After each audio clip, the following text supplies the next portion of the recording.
So inflammation is another contributing factor to unwanted weight gain and food cravings. Inflammation, so if you think about, say, for example, when you sprain your ankle and that ankle becomes red and swollen and hot to the touch. Those are all cardinal signs of inflammation. And what that means is that immune cells and circulation are going to the area to try to heal the injured area. And in the short term, this is actually beneficial. This will help you to repair tissues, to fight infection, and those types of things. However, in the body, if you have an inflammatory response that just keeps going, that remains unchecked, or if we are doing something that is triggering inflammation over and over and over again constantly, and we don't get respite from that, that can start to cause problems because our cells aren't meant to be in this emergency inflammatory mode all of the time. Now, there's certain foods that can trigger inflammation responses in the intestines as well as in the rest of the body because of immune reactions. And so if we're eating these foods over and over and over again, we're constantly in inflammatory fight mode, and that can contribute to all sorts of issues, including blood sugar dysregulation, issues with metabolic hormones, issues with unwanted weight gain. And so there are certain foods that I found in my experience as a practitioner that can trigger inflammation much more commonly than other foods. And so very common sources of inflammation in terms of foods. One of them is wheat and or gluten. And the reason why I say and or, gluten is a protein that is found in wheat, rye, and barley. And some people believe that it can also be in oats, but other people believe that it's actually cross-contamination from processing oats in a plant that also processes gluten-containing products. So I'm not quite sure on that one, but so gluten is a protein that some people can have a reaction to. For some people, it can be celiac disease. Celiac disease is an autoimmune disease where the immune system mounts an immune reaction to the protein in gluten, and it causes destruction of the small intestines. Now, not everybody who has a gluten or a wheat sensitivity has celiac disease. This is just one of many possible reactions and sensitivity reactions. There is something called non-celiac gluten sensitivity and non-celiac wheat sensitivity. For some people, they may be reacting to gluten. So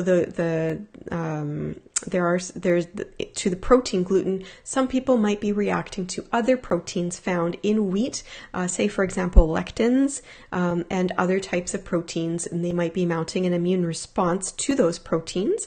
And then it is theorized that for some people that are finding that they're getting an inflammatory reaction from wheat, that it's not actually the wheat itself, but in North America, wheat typically, unless it's certified organic, tends to be sprayed with a herbicide called glyphosate, which is Roundup, before that wheat is actually being cultivated, because it's a lot easier to cultivate wheat that's died because it's been sprayed with a herbicide before it's actually cultivated. And so for some people, it is theorized that it's actually more of a response to the chemical rather than the wheat itself.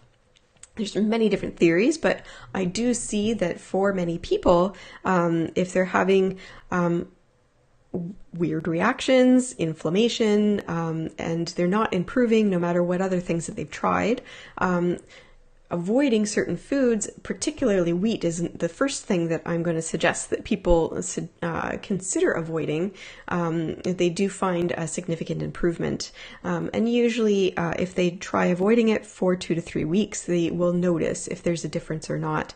And it's not just intestinal. So for some people, they might have intestinal reactions like bloating, heartburn, they might have diarrhea or constipation. But for some people, it might appear as other things like joint pain, muscle pain, headaches, migraines, skin issues like hives or eczema, or psoriasis, unwanted weight gain that they can't seem to shake off. These are all examples of inflammatory reactions, as well as fatigue and moodiness are also would be examples of possible inflammatory reactions from a food trigger. And so the next one on the list is dairy products. So this includes anything that comes from a cow, like milk, cream, yogurt, ice cream, cottage cheese, cheese would all be examples of dairy products, as well as butter. And it really depends on the person, how reactive they are. Some people who cannot tolerate dairy are able to tolerate small amounts of butter or ghee, which is a clarified butter. Some people cannot tolerate dairy products at all. And so there's also a lactose intolerance, which isn't the same thing as a dairy product sensitivity or a dairy product allergy, and that's an allergic reaction. Some people can have a sensitivity or an allergy.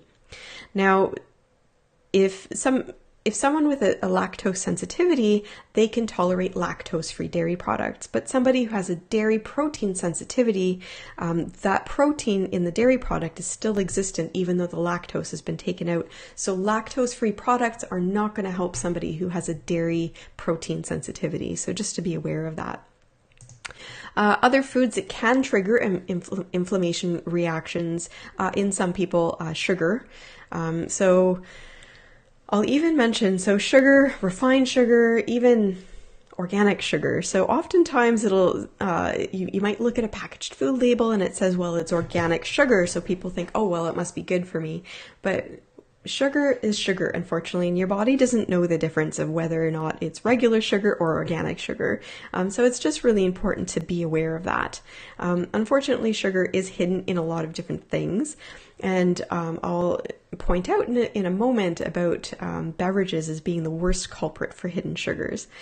If you are interested, I forgot to add a link to this on my webpage, on this presentation page, but if you go to the home page of my website, and scroll to the bottom, or if you go to the menu and hit click on free stuff, I do have a free 7-day email program called Crack the Sugar Habit, and you get 1 email a day for 7 days with a simple tip or trick each day to help you start to reduce and control the amount of added sugar that you're consuming in your diet. So if you think added sugar might be a contributing factor to some issues in your life, I would definitely suggest you check out the free Crack the Sugar Habit email course that I have available on my website.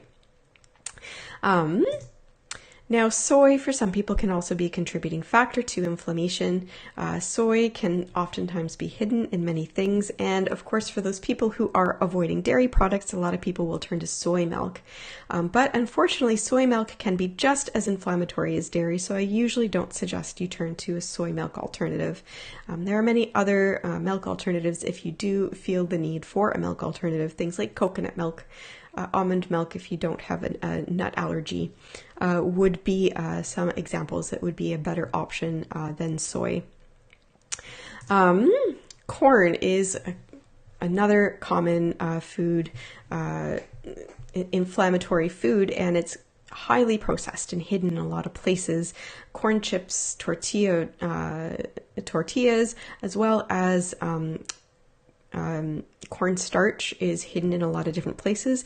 And then of course we have high fructose corn syrup, which is highly inflammatory, and it's highly concentrated fructose, which fructose, unfortunately, the liver is the only place that can metabolize fructose. And so what happens is when it's highly concentrated, as found in high fructose corn syrup, what happens is that the liver can become overloaded with this excess fructose, and the liver can't store it all, and it will start to turn it into fat, and it will get stored around the liver, and it can lead to what's called fatty liver, which over time can develop into cirrhosis and or type 2 diabetes. And we're starting to see, this used to be something that we used to only see in alcoholics maybe 50, 60 years ago. But in the last 20 years, we're starting to see children with fatty liver, and it's because of this high fructose corn syrup that's especially most commonly found in sugary sweetened drinks like soda pops, sweetened iced teas, things like that. And for those of you who are listening in Canada, if you look on the ingredients list, it won't be labeled high fructose corn syrup, it'll be labeled glucose fructose. So it's important to be aware of this. And then alcohol for some people can contribute to inflammatory reactions, and I'll talk a little bit more about alcohol in a moment.